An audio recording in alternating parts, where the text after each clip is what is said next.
Dear students, I welcome you all to my online teaching classes. This is the demo lecture that I am currently preparing for Vedantu. So before going into the details of the topic that I will be delineating on, I want to thank Vedantu for providing me the opportunity to be teaching at their prestigious platform, and I look forward to working with the Vedantu, inshallah. So the topic that I have chosen is function. Since function, as it has been assumed by all the mathematicians over the centuries, is one of the rudimentary fundamental unit of the mathematics. Without function, the existence of mathematician cannot even be thought of. So a function is the building block of the mathematical ideas, or the mathematical logical ideas that we are to that we study, or through which the whole of mathematics has been developed. But before studying a function, there are some technical details that you students must be aware of, that you students must be rationalized about.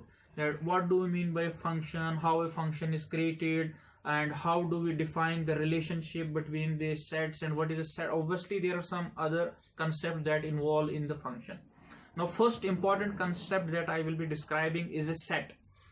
And a set, as it has been naively defined, as it has been ambiguously, or I should say very vaguely defined by the mathematicians, something that is a well-defined collection, a collection that is well-defined. Set is a collection of the object, collection of the data, but the data has to be well-defined.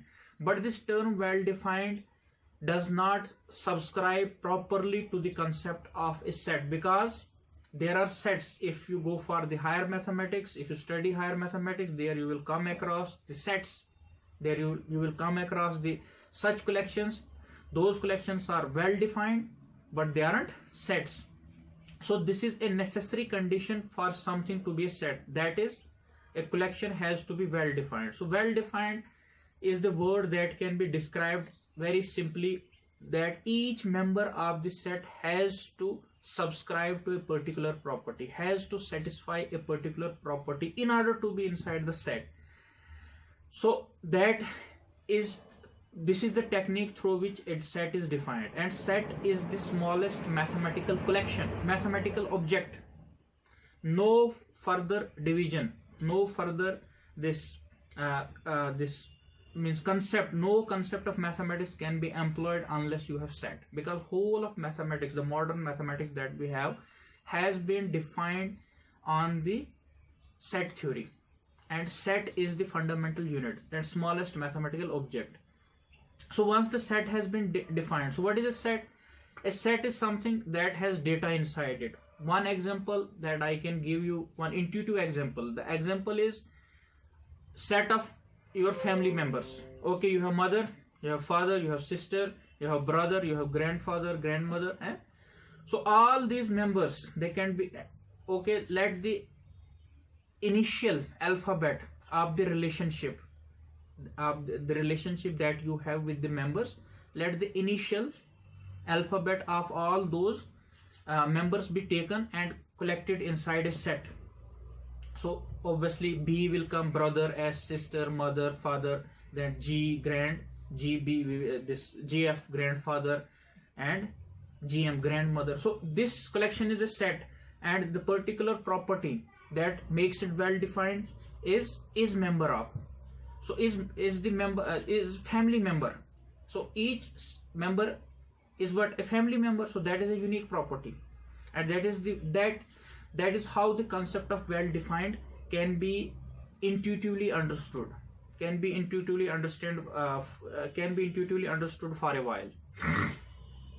So now let us go to my original topic, that is set. So thereafter, once you are given a set, it has data in it, thereafter the next task, okay, now how will we define a function now on it? What is the technique? What is the methodology? So the methodology that Okay, I feel that I have sufficiently described the concept of set. Now let me come to the original concept, that is function. How do we define a function now? This concept, as per the mathematicians, or the way it has logically been defined by the mathematician, is simply an association of the data. Suppose you have a set, a data A, and then you have data B. Now I want you to be able to successfully associate the data A in data B, but the methodology that you are to employ, that methodology, the technique, will actually give you the required function. So if you have successfully been able to associate each member, means there is a data A, and what is that data A?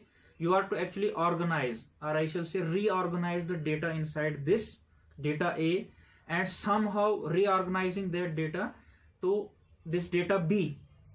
And after having done this reorganization of the data, the net result, or the technique through which this reorganization has been done by us, is known as the function.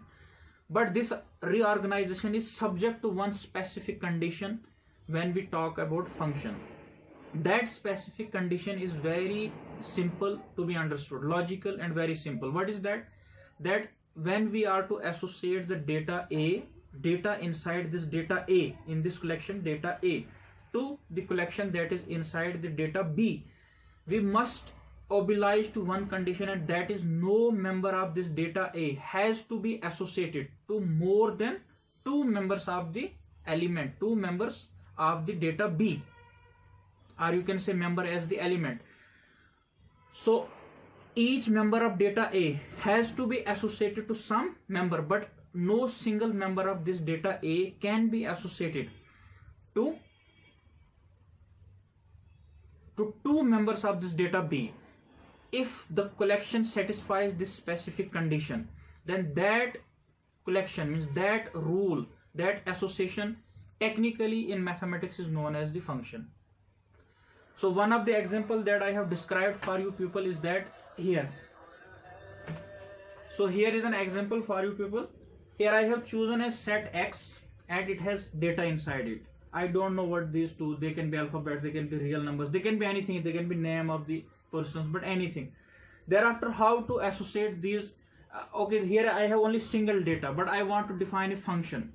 So how can I define? The technique goes here like this. First of all, I will go for its cross product. Once the cross product has been obtained, thereafter I will go for this choosing the sub collections. So the sub collection R1 is here, and A has been associated to A, B has been associated to A. You can easily see that each member of A has uniquely been associated to its another member. But what if I go for this collection? A has been associated to A, then again A has been associated to B. So this function does not satisfy or does not confer to the specific property to be a function. Rest of these collections can be defined to be a function. So this was all about. I hope rest will be talked to you people once I am selected.